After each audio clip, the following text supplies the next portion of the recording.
Hello dear students, आज हम discuss करेंगे microwave assisted reactions in water. ठीक है, ये बहुत ही इंपॉर्टेंट टॉपिक है। ठीक है, इसमें से डिफरेंट रिएक्शंस लेंगे। तो सबसे पहला रिएक्शन जो मैं लूँगा वो लूँगा मैं हाइड्रोलिसिस।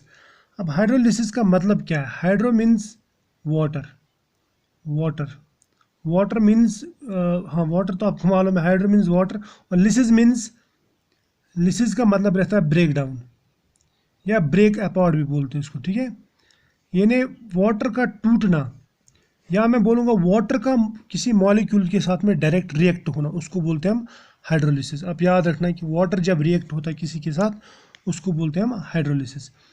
देखो, आप लोगों ने कंडेंसेशन रिएक्शन पढ़ी होगी।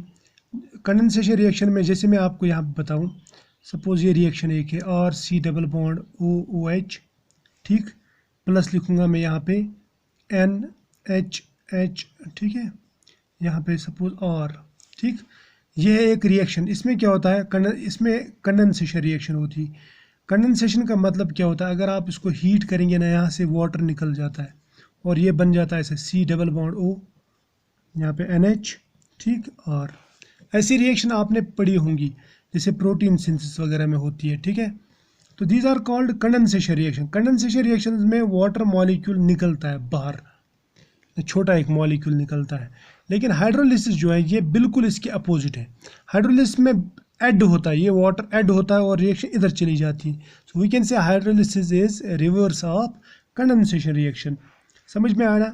मैं ऑर्गेनिक केमिस्ट्री की अगर बात करूँगा, ऑर्गेनिक केमिस्ट्री में हम एस्टर्स का हाइड्रोलिसिस सबसे ज़्यादा पढ़ते हैं। ठीक है, ठीक है। तो मैं आपको बताऊँ पहले हाइड्रोलिसिस किस तरह होता है।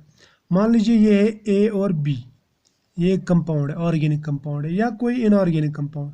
अगर आप वाटर इसके साथ रिएक्ट कराएंगे ना, तो ये बन जाएगा AH, यानी वाटर का एक पार्ट इसके साथ जुड़ेगा प्लस BOH, यानी वाटर ब्रेक कैसे होता है? वाटर ऐसे ब्रेक होता है, H अलग और OH अलग, तो दो पार्ट निकलते हैं वाटर की, राइट। अब अगर हम एस्टर्स की बात करेंगे, मैंने कहा कि ऑर्गेनिक केमिस्ट्री में सबसे ज़्यादा एस्टर्स का हाइड्रोलिसिस किया जाता है और इसमें वाटर इजीली इसके साथ रिएक्ट करता है। ये मान लो ये RC डबल बॉन्ड O और डैश लिखूंगा ताकि हमें समझ में आ जाए कि ये कहाँ जा रहा है और ये कहाँ जा रहा है। इसका रिएक्शन अगर आप वाटर के साथ लगाएंगे इन सम एसिड, एसिडिक मीडियम, ठीक है, जैसे सल्फ्यूरिक एसिड, तो ये बन जाएगा RC double bond OH plus R dash OH। इसमें होता क्या है एक्चुअली? इसमें रिएक्शन इस तरह होती है, ये है OH और ये है H, राइट।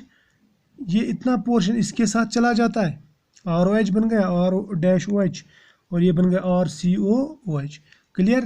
तो ये हाइड्रोलिसिस जनरल रिएक्शन। अब अगर आप हाइड्रोलिसिस देखेंगे माइक्रोवेव्स में, तो हम देखेंगे अंडर माइक्रोवेव्स, MW लिखूंगा मैं यहाँ पे सीधा, ठीक है। माइक्रोवेव्स में कैसे, किस तरह से हाइड्रोलिसिस होती है। देखो, वहाँ पे हमारे पास में बहुत सारे एग्जाम्पल्स हैं। एक एग्जाम्पल लेता हूँ मैं बेंजाइल क्लोराइड की, समझ में आया? For example benzyl chloride. Benzyl chloride आप सब लोगों ने देखा होगा, ये इस तरह रहता है, ये बेंजीन, बेंजीन के साथ में CH2 और इसके साथ में Cl, समझ में आया ना? अगर बेंजीन के साथ में दो हाइड्रोजन रहे, ऐसे CH, बेंजीन के साथ में जो CH है ना, बेंजीन के साथ में CH2 रहे तो इसको बोलते हैं बेंजाइल। अगर CH रहे इसको बोलते हैं बेंजल। अगर सिर्फ C रहे इसको बोलते हैं बेंजो। ये याद रखना, benzyl, benzal and benzo. Benzyl, benzal and benzo, ये याद रखना। यहाँ पे दो हाइड्रोजन, यहाँ पे एक हाइड्रोजन, यहाँ पे सिर्फ कार्बन, 0 हाइड्रोजन, कोई हाइड्रोजन नहीं रहता। इसमें कितने हाइड्रोजन है? यहाँ पे 2। So it is called benzyl chloride. अब बेंजाइल क्लोराइड का अगर आप लगाएंगे रिएक्शन, ठीक है, किस तरह का रिएक्शन लगाएंगे आप? इसको हाइड्रोलिसिस करेंगे इसका, ठीक है, यानी इसका वाटर के साथ रिएक्शन लगाएंगे तो ये बेंजाइल क्लोराइड ब्रेक होगा। देखो ये कैसे ब्रेक होता है, ये ऐसे ब्रेक होता है, OH, ये H, ठीक है, ये इसके साथ चला जाता है, ये इसके साथ चला जाता है और ये बन जाएगा बेंजाइल अल्कोहल। ये बहुत ही सिंपल है ना। लेकिन देखना क्या है इसमें, अगर आप ये माइक्रोवेव में करेंगे, माइक्रोवेव में ये रिएक्शन, तो वाटर के साथ में ये 3 मिनट्स में हो जाती है। जबकि अगर आप कन्वेंशनल हीटिंग में करेंगे तो वहाँ पे इसको 35 मिनट्स लगते हैं, ठीक है ना। तो आप अंदाज़ा लगाओ, ये तकरीबन 12 टाइम्स इससे फास्टर है ना। So it is 12 almost 12 times faster than this. Clear, यहाँ तक क्लियर है, ये समझ में आया। अब हम लेंगे दूसरी कोई हाइड्रोलिसिस, दूसरा एग्जांपल। अब हम लेंगे हाइड्रोलिसिस ऑफ बेंजामाइड। देखो बेंजामाइड क्या है, बेंजामाइड ये है benzene C double bond O और यहाँ पे ये NH2, ये अमाइड ग्रुप, यानी बेंजीन के साथ में अमाइड ग्रुप। अगर आप इसका रिएक्शन लगाएंगे 20% सल्फ्यूरिक एसिड के साथ में H2SO4 इन माइक्रोवेव्स, ठीक है, माइक्रोवेव, यानी 20% सल्फ्यूरिक एसिड है, बाकी सब वाटर है। माइक्रोवेव तो हाइड्रोलिसिस तो खुद ब खुद हो जाएगा, यानी वाटर है इसमें प्रेजेंट। तो यहाँ पे ये निकल जाता है अलग, अमोनिया बन जाता है इसका। इसको मैं ऐसे लिखूँगा, ये OH और ये H, ये इधर चला जाता है, ये बन जाता है अमोनिया। और पीछे क्या रह जाएगा, पीछे रहेगा benzene C double bond O OH। Clear, इसको बोलते हैं बेंजोइक एसिड। इस रिएक्शन में लगते हैं 7 मिनट। कितने लगते हैं, 7 मिनट। अगर एक और इसमें ये जो है ना रिएक्शन, ये 97% यील्ड देता है। अगर आप कन्वेंशनल मेथड से देखेंगे, कन्वेंशनल मेथड यानी विदाउट माइक्रोवेव, तो इसको लगता है 1 आवर अंडर हीटिंग।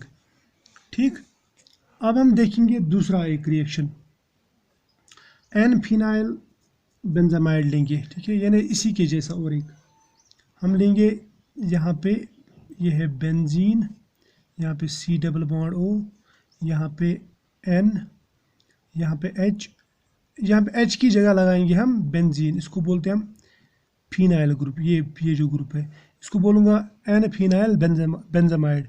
इसका रिएक्शन भी अगर आप लगाएंगे वाटर के साथ में, या मैं बोलूँगा 20% H2SO4 के साथ में, यानी जिसमें 20% सल्फ्यूरिक एसिड और बाकी जो 80% है वो है वाटर। समझ में आया ना। इसको अगर आप माइक्रोवेव में रखेंगे तो 12 मिनट में ये रिएक्शन हो जाती है। कितने टाइम में, 12 मिनट में।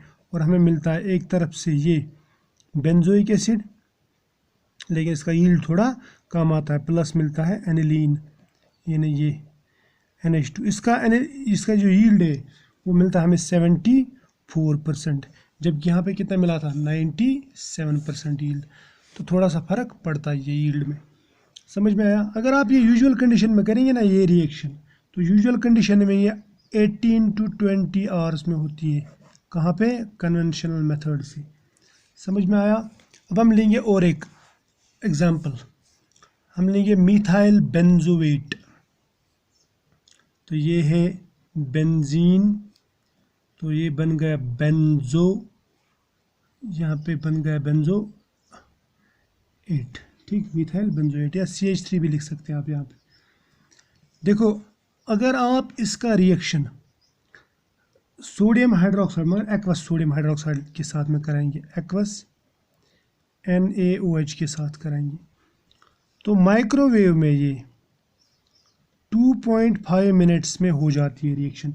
और ये क्या बनाता है, ये बनाता है C double bond O OH।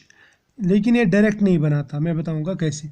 इस रिएक्शन को हम जनरली कहते हैं सेपोनिफिकेशन। सेपोनिफिकेशन यानी hydrolysis of an ester in presence of sodium hydroxide, aqueous sodium hydroxide is called saponification. Saponification मतलब सोप फॉर्मेशन। आपने सोप के बारे में पढ़ा होगा। सोप जो है ना इस तरह रहती है, लॉन्ग चेन फैटी एसिड्स रहते हैं वो, ठीक है, फैटी एस्टर्स, या इनको हम बोलते हैं ट्राइसाइल ग्लिसरॉल भी। ये C, यहाँ पे डबल बॉन्ड O, यहाँ पे लॉन्ग चेन, ठीक, यहाँ पे ऐसे ही C डबल बॉन्ड O, यहाँ पे लॉन्ग चेन। ये जो है ना ये पोर्शन, ये है CH2O, CHO, ये है CH2O। अगर आप इसका रिएक्शन लगाएंगे ना थ्राइस NaOH के साथ में, मगर एक्वस, तो होता क्या है इसमें, इससे बन जाता है ये long chain C double bond ONA, जिसे आप सोप कहते हैं, ये 3 टाइम्स बनेगा। प्लस बनेगा ये CH2, यहाँ पर रहेगा OH और OH। वैसे ही यहाँ पे भी होता है, ये जो ना ये यहाँ पे निकलता है OMe, यानी MEOH, ये जो निकल गया प्लस बन गया ये। लेकिन ये डायरेक्ट नहीं बनता है, सबसे पहले बनता है ये इसका सोडियम सॉल्ट। सोडियम सॉल्ट मतलब यहाँ पे बताऊँगा मैं, ये बनता है बेंजीन के साथ में C डबल बॉन्ड ONA, जिस तरह यहाँ पे बनता है, यानी कार्बोक्सिलेट ग्रुप के साथ में जुड़ जाता है Na। उसके बाद में हम एसिड डालते हैं इस पर, यानी एसिडिक वाटर, तो ये बन जाता है ये कार्बोक्सिलिक एसिड, यानी यहाँ से NaCl निकल जाता है। क्लियर, ये समझ में आया? तो इसीलिए इसको सेपोनिफिकेशन कहते हैं।